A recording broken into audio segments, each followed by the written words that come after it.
Peddapalli MP ticket ఇస్తే పార్టీలో చేరేందుకు ఇటు రసమయ్య బాలకృష్ణ అటు కొప్పుల ఈశ్వర్ సిద్ధంగా ఉన్నారనేటువంటిది ఒక చర్చ జరుగుతున్నది. రసమయ్య బాలకృష్ణకు సంబంధించినటువంటి ఒక ప్రాథమిక చర్చలు కూడా అయిపోయినాయి అనేటువంటిది ఒక చర్చ. మరి ఎట్లా బీజేపీ వైపు వస్తారా, ఎంపీ పెద్దపల్లి నుంచి పోటీ చేస్తారా అనేటువంటి దానిపైన ఒకటి ఉంది. ఇక పెద్దపల్లి స్థానం కోసము ఒక టీఆర్ఎస్ పార్టీలో ఉన్నటువంటి సింగర్ ఎవరైతే ఉన్నారో మిట్టపల్లి సురేందర్ కూడా పెద్దపల్లి ఎంపీ స్థానం కోసం ప్రయత్నం చేస్తున్నట్టుగా తెలుస్తుంది.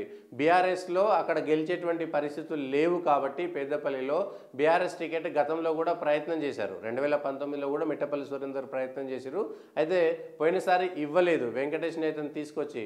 ఆ తర్వాత మిట్టపల్లి సురేందర్ ఎదగకుండా ఇటు కొప్పుల ఈశ్వరు అటు ఈ బాల్క సుమన్ ఇద్దరు కూడా ఆయనను అనగతొక్కారనేటువంటిది మిట్టపల్లి సురేందర్కు సంబంధించినటువంటి వర్గము, ఆయనకు సంబంధించినటువంటి వాళ్ళు చెప్పేటువంటి సమాచారం.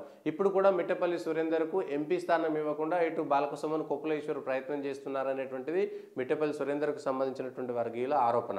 మరి ఎట్లా ఆ పార్టీ బీఆర్ఎస్ ఎవరికి టికెట్ ఇస్తుందో చూడాలి. బాల్క సుమనే పోటీ చేస్తారు టీఆర్ఎస్ నుంచి అనేటువంటిది ఒక చర్చ. కొప్పుల ఈశ్వర్ పోటీ చేస్తారు. బాల్క సుమన్కు కేటీఆర్, కొప్పుల ఈశ్వర్కు కేసీఆర్ మద్దతు ఇస్తున్నట్టుగా మనకు చర్చ ఉంది. దీంతో మిట్టపల్లి సురేందర్ భారతీయ జనతా పార్టీలోకి వెళ్ళి పోటీ చేస్తే బాగుంటుందనేటువంటి ఆలోచన చేస్తున్నట్టు ఆయనకు సంబంధించినటువంటి అభిమానులు, ఆయనను అభిమానించేటువంటి వాళ్ళు బీజేపీ నుంచి పోటీ చేయాలనేటువంటి ఒత్తిడి చేస్తున్నట్టుగా మనకున్నటువంటి సమాచారం. రసమయ్య బాలకృష్ణ కూడా తన రాజకీయ భవిష్యత్తు ఉండాలంటే ఖచ్చితంగా ఇప్పుడు 5 సంవత్సరాల పాటు ఇంకేమీ ఉండదు తెలంగాణలో బీఆర్ఎస్ పార్టీకి సంబంధించి. కాబట్టి బీజేపీ టికెట్ ఇస్తే బీజేపీ వైపు వెళ్ళేటువంటి ప్రయత్నం కూడా రసమయ్య బాలకృష్ణ చేస్తున్నారనేటువంటిది ఒక చర్చ ఉన్నది. సో మరి పెద్దపల్లి టికెట్ ఆపారు కాబట్టి పెద్దపల్లిలో ఇటు ఆదిలాబాద్లో, ఇటు నిజామాబాద్లో, కరీంనగర్లో, ఆదిలాబాద్లో భారతీయ జనతా పార్టీకి పట్టున్నది. 3 సిట్టింగ్ స్థానాలు మళ్ళీ నిలబెట్టుకునేటువంటి ప్రయత్నం ఉన్నది.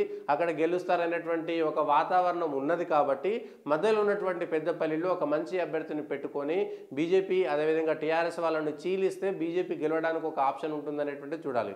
సిట్టింగ్ గతంలో పోటీ చేసినటువంటి ఎస్ కుమార్ ఆల్రెడీ అక్కడ ఉన్నారు. బొడిగ శోభ కూడా మాజీ ఎమ్మెల్యే చొప్పదండి నుంచి ఆమె కూడా ప్రయత్నం చేస్తున్నారనేటువంటిది ఒకటి ఉంది. బీజేపీకి సంబంధించినటువంటి ఇంకో 2-3 నాయకులు అక్కడ నేతకాని సామాజిక వర్గం, మిగిలిన సామాజిక వర్గాల దృష్టితోటి చూస్తున్నారు. మరి బీజేపీ ఎటువైపు మొగ్గు చూపుతుందో చూడాలి. పెద్దపల్లి నుంచి మాత్రం ఇటు రసమయ్య బాలకృష్ణ అటు మిట్టపల్లి సురేందర్ ఇద్దరు కూడా బీజేపీ టికెట్ ఇస్తే పోటీ చేయడానికి సిద్ధంగా ఉన్నట్టుగా మనకు ఉన్నటువంటి సమాచారం.